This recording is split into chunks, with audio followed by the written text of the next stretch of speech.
that's going to be sitting around on his ass like, oh, I can collect until the end. It's like, no, like, I need to get to work. I'm going insane. I was drinking too much. I've been 2 weeks sober. There's a lot of extremes going on. I feel it.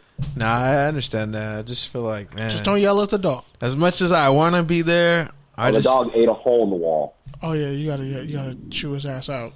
As much as I want to be in the visual that you described, I just, like, I don't know, man. I just Your vision outside of the hex? I don't feel the same anymore. Like, I feel like I lost my stone on the top of my head.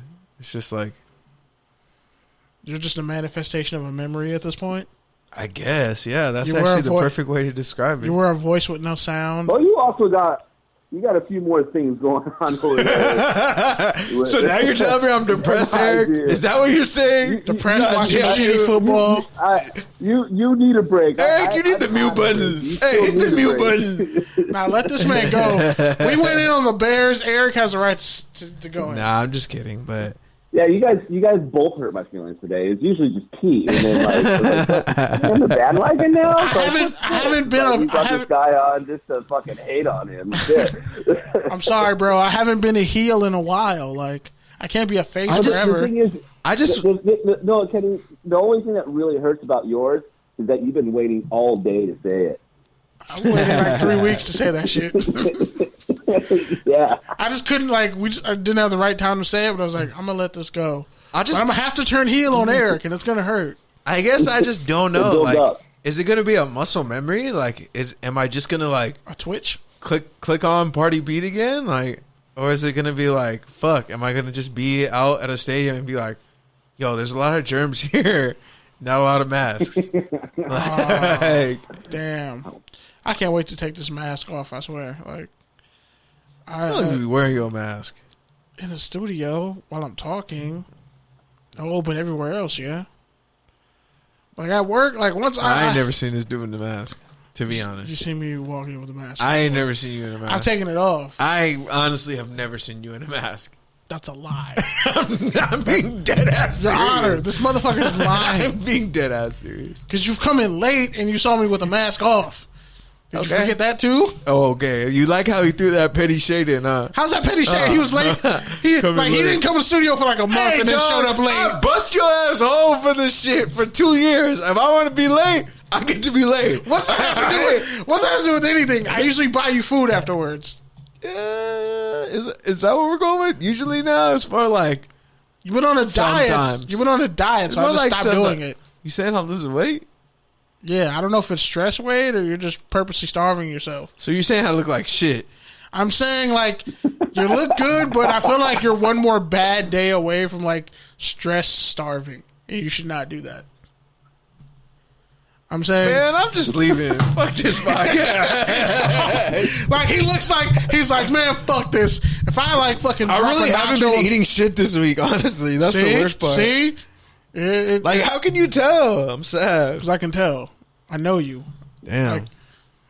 I just purposely made myself make a bunch of fucking nasty smoothies before I came in here today. Because I knew if I didn't do it today, I wasn't going to fucking do it. So now I have to eat like 5 days worth of fucking disgusting smoothies with a bunch of healthy shit in it and drink nothing but water at work and be miserable. So next week, probably be a better podcast, guys. But Pete, you should definitely eat something between now and like tomorrow. All right. So the only thing I'm going to say from my rant, much like Eric was talking about and I've already alluded to, is like, you know, it feels good to get some sense of normalcy. But on the other hand, it's also like, well, the world is really completely changed. It was already changing, but this pandemic just sped up so much shit. Like, even I was talking to the doctor today and he was talking about how, like, Generation Z, like, they're just going to do telehealth.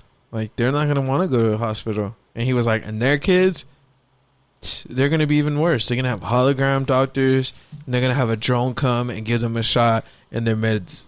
Or that'll be their healthcare. They're going to DUI it. They're going to do it themselves. They're going to actually get self-medication right, where we just OD'd on shit. That's true.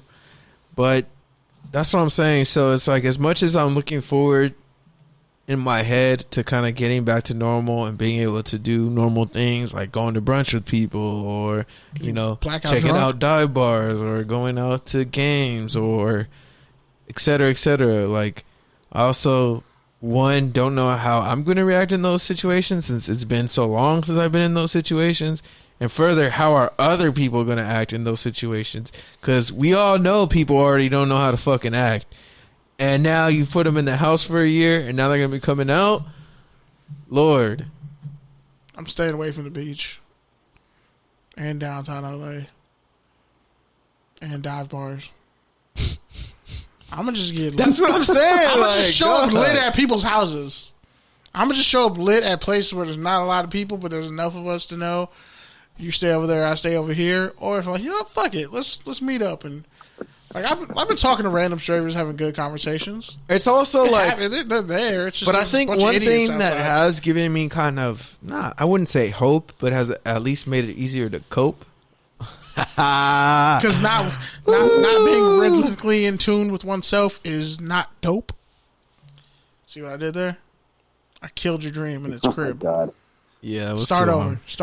Pause. That's what she said. Point that I'm trying to make is I think one thing that has given me hope is like when I think about the media, like everyone was talking about, okay, what's it going to be like after Trump? Like we've just been talking about Trump so long, Trump. Like how's the media going to respond? Like, do they just go back to normal? Do they keep doing what they're doing?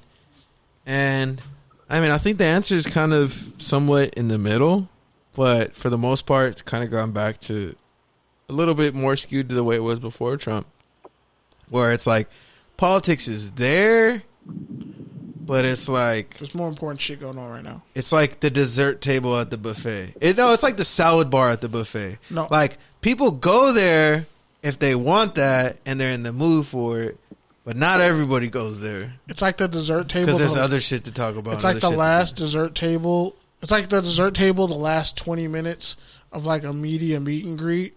Everybody's already gotten the food and they're ready to get in their car and go the fuck home. But some people... Nobody knows what the fuck a media meet and greet is. So when you use that as a simile, it doesn't make sense because half the people you're talking to don't know what the fuck that means. When you go out and meet people at a social event or gathering and then there's that one table in the back where a bunch of motherfuckers are just laughing and talking shit and you think they're all best of friends and you'll find out they don't even know each other. That's still there. Everybody else is like moving and shaking and in and out, but like that bastion of like what.